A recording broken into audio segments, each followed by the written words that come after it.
Good morning, dear students. How are you? I hope you all are fine at your home. So let's start English reading.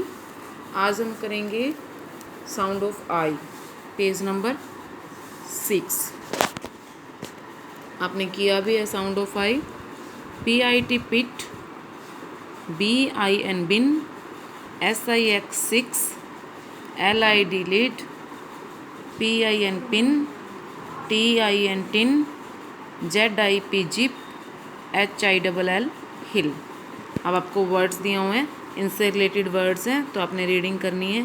BID bid, HID hid, KID kid, LID lid, MID mid. DIP dip, HIP hip, LIP lip, SIP sip, TIP tip.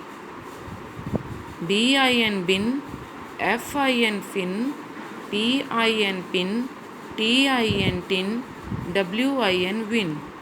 BILL bill, FILL fill, HILL hill, PILL pill, WILL will.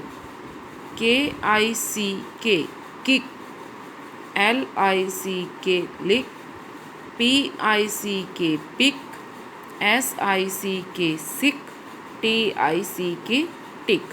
Page number 6 आप complete reading करेंगे बेटा। Okay, thank you, have a nice day.